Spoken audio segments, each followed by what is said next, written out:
Today we are going to start our next topic, that is compound. What is the definition of compound? What is exactly the compound is? Compound is a substance made up of two or more elements chemically combined together in a fixed ratio by mass.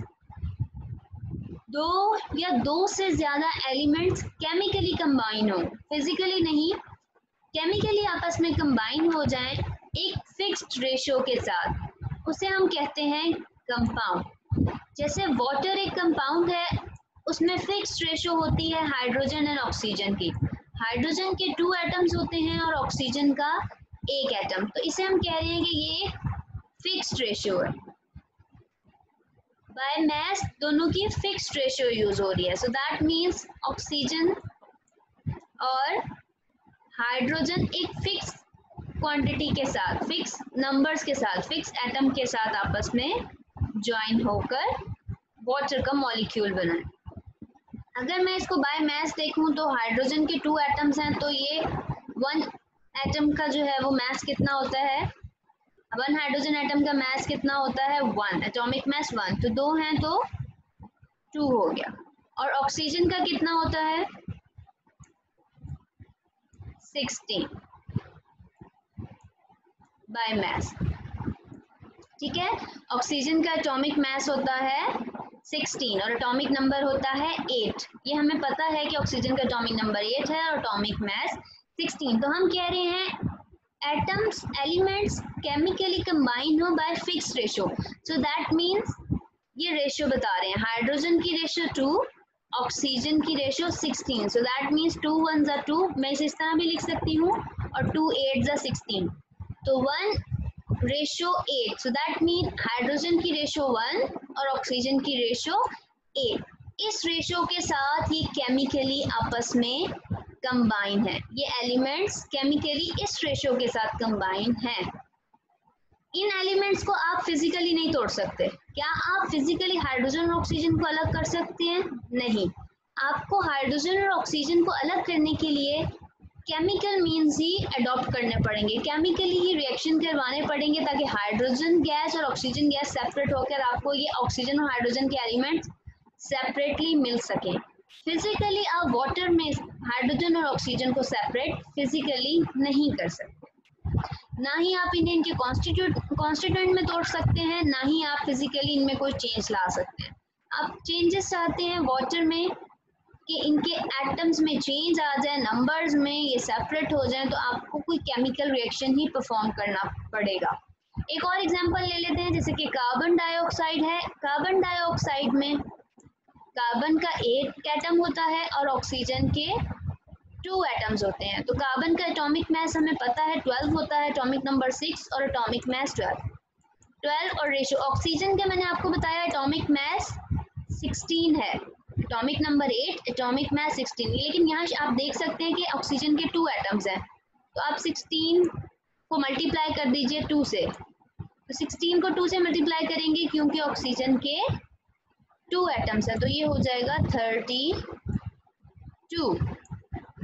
हम ratio की बात कर रहे हैं कि elements bye ratio by mass कितनी quantity में कितने एटम्स कंबाइन है। ठीक है, 12 हो गया और ये 32, 4 3s are 12, 4 8s are 32, ऐसा ही है।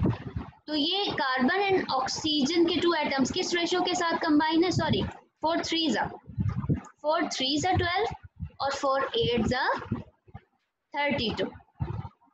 तो कार्बन एंड ऑक्सीजन के एटम्स किस रेशियो के साथ कंबाइन है, 3:8, 3:8 इस रेशियो के साथ केमिकली कंबाइन है। ये इसकी फिक्स्ड रेशियो है।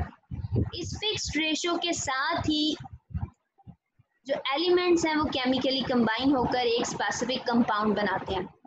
कार्बन की जो प्रॉपर्टीज हैं सेपरेटली, ऑक्सीजन की जो प्रॉपर्टीज हैं सेपरेटली, वो जब ये कंबाइन होते हैं कार्बन डाइऑक्साइड गैस बनाते हैं तो वो प्रॉपर्टी सेम नहीं रहती। अब कार्बन डाइऑक्साइड, जब कार्बन और ऑक्सीजन मिक्स होकर कार्बन डाइऑक्साइड बना रहे हैं तो कार्बन डाइऑक्साइड की प्रॉपर्टीज बिल्कुल डिफरेंट होंगी, ये डिफरेंट प्रॉपर्टीज शो करेंगे।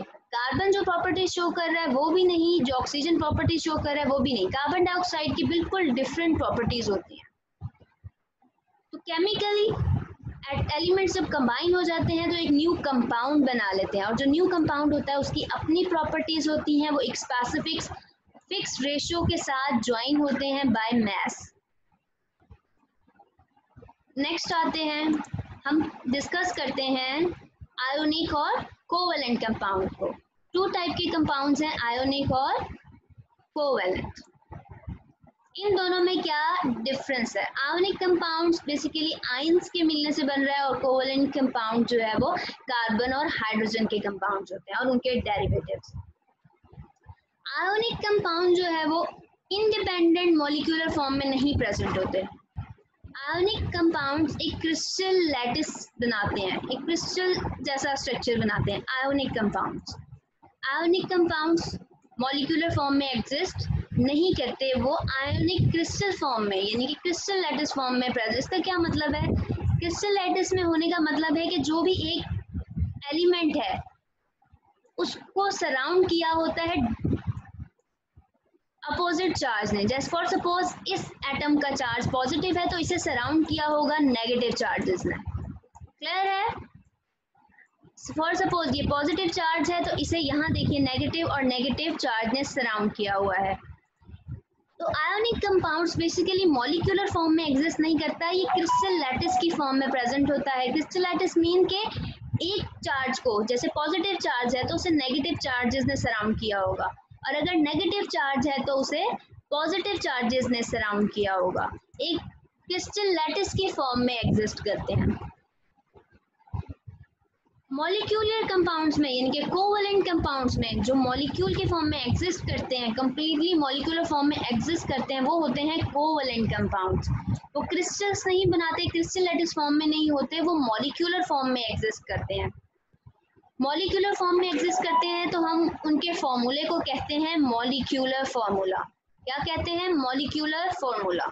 और जो आयोनिक कंपाउंड हैं उनके फॉर्मूले को हम कहते हैं फॉर्मूला यूनिट्स। क्या कहते हैं? आयोनिक कंपाउंड्स के फॉर्मूले को कहते हैं फॉर्मूला यूनिट्स, और कोवैलेंट कंपाउंड के फॉर्मूलाज को कहा जाता है मॉलिक्यूलर फॉर्मूला, क्योंकि वो मॉलिक्यूल की फॉर्म में एग्जिस्ट करते हैं। और आयोनिक कंपाउंड क्रिस्टल लैटिस एक यूनिट की फॉर्म में एग्जिस्ट कर रहे होते हैं, तो इसलिए हम कहते हैं वो फॉर्मूला यूनिट है। जैसे कि NaCl आयोनिक कंपाउंड है और इसे हम कहेंगे कि ये इसका फॉर्मूला यूनिट है।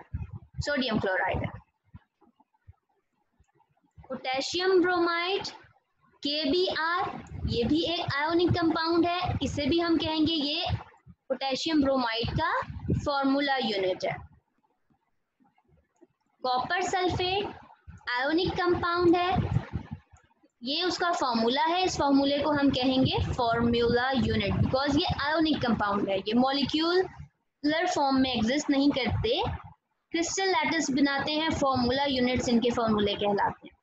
मॉलिक्यूल जो आपके कोवैलेंट कंपाउंड्स हैं वो मॉलिक्यूलर फॉर्म में एग्जिस्ट करते हैं, तो उनके फॉर्मूलाज को, जैसे कि ये वाटर है, इसे हम कहेंगे कि ये वाटर का मॉलिक्यूलर फॉर्मूला है। HCl एक कोवैलेंट कंपाउंड है, इसके फॉर्मूले को हम कहेंगे कि ये मॉलिक्यूलर फॉर्मूला है, ये मॉलिक्यूल की फॉर्म में एग्जिस्ट करते हैं, ट्रू मॉलिक्यूल्स कहलाते हैं ये। H2SO4 है सल्फ्यूरिक एसिड, ये भी कोवैलेंट कंपाउंड है, मॉलिक्यूलर फॉर्म में एग्जिस्ट करता है, प्योर मॉलिक्यूल्स होते हैं।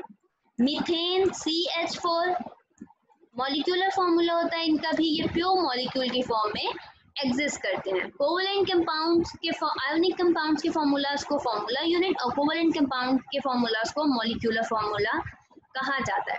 आयोनिक कंपाउंड्स के मेल्टिंग एंड बॉइलिंग पॉइंट्स बहुत हाई होते हैं। आयोनिक कंपाउंड्स के melting points and boiling point बहुत ज़्यादा हाई होते हैं, बिकॉज कि वो क्रिस्टल्स बनाते हैं, एक क्रिस्टल लैटिस बनाते हैं, उनके मॉलिक्यूल्स काफ़ी कॉम्पैक्टली अटैच्ड होते हैं, एक प्रॉपर स्ट्रक्चर में अटैच होते हैं, तो उनके melting and boiling points covalent compounds की निस्बत हाई होते हैं, क्योंकि उनका एक कंप्लीट लैटिस बन रहा है, क्रिस्टल लैटिस बन रहा है, जो पॉजिटिव एंड नेगेटिव चार्जेस की वजह से बना हुआ है, तो काफ़ी स्ट्रॉन्ग होता है, तो उसे सेपरेट करना, उसे तोड़ना डिफिकल्ट होता है, तो उनके मेल्टिंग एंड बॉइलिंग पॉइंट यानी कि आयोनिक कंपाउंड्स के melting and boiling points high होते हैं कोवैलेंट कंपाउंड के मेल्टिंग एंड बॉइलिंग पॉइंट से। यहाँ पर आप एक चार्ट देख रहे हैं, एक टेबल देख रहे हैं, इसमें कुछ कंपाउंड्स और उनके फार्मूलाज बताए हुए हैं।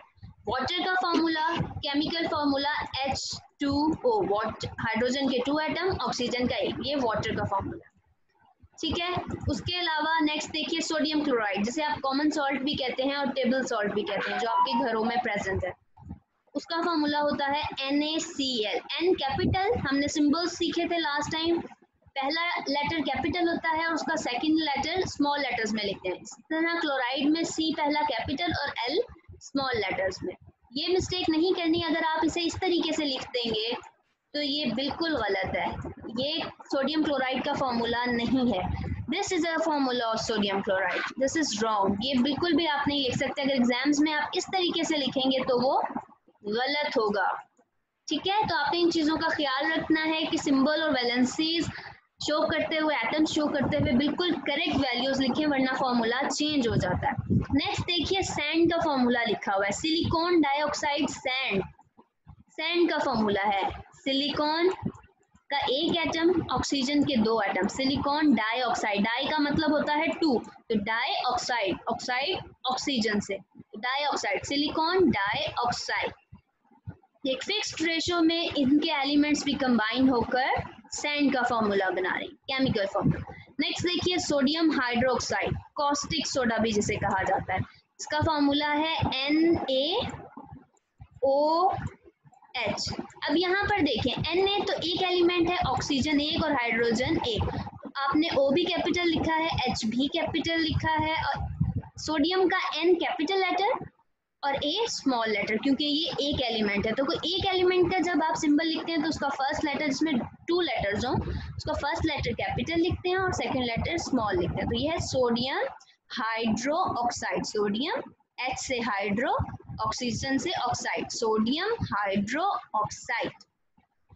नेक्स्ट आ जाइए sodium carbonate, Na2CO3.10H2O। Sodium carbonate ये वॉशिंग सोडा है, जो वॉशिंग पाउडर्स जो होते हैं, जो वो वाला सोडा है, वॉशिंग के लिए यूज होता है, उसका ये फॉर्मूला है Na2, यानी कि सोडियम के 2 एटम्स, कार्बन का 1 एटम, ऑक्सीजन के थ्रू Na2CO3, साथ में इसके वाटर के 10 मॉलिक्यूल्स भी अटैच होते हैं।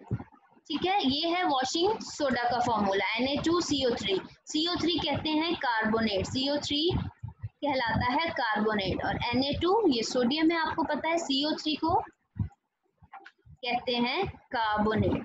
दिस इज रेडिकल, हमने पढ़ा था जब ग्रुप ऑफ एटम मिलकर एक वैलेंसी दे रहे होते हैं तो हम उन्हें कहते हैं रेडिकल। तो ये एक पूरा रेडिकल है, इसके ऊपर वैलेंसी होती है -2।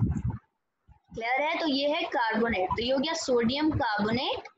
नेक्स्ट आइए कैल्शियम ऑक्साइड, जिसे क्विक लाइम भी कहा जाता है, उसका फॉर्मूला होता है CaO, कैल्शियम ऑक्साइड। अब कैल्शियम भी देखिए इसके सिंबल में 2 अल्फाबेट्स आते हैं, तो पहला अल्फाबेट कैपिटल और सेकंड अल्फाबेट स्मॉल लेटर्स में। नेक्स्ट आ गया शुगर, शुगर का फॉर्मूला होता है C12H22O11। इनके हर एटम की फिक्स्ड रेशियो यूज हो रही है, हर एलिमेंट की फिक्स्ड रेशियो यूज हो रही है। कार्बन के 12 एटम, हाइड्रोजन के 22 एटम, ऑक्सीजन के 11 एटम, हर एलिमेंट की फिक्स्ड रेशियो यूज होगी, fix number of atoms use होंगे, तो एक स्पेसिफिक कंपाउंड बनेगा। सल्फ्यूरिक एसिड का फॉर्मूला H2SO4, अमोनिया का फॉर्मूला NH3,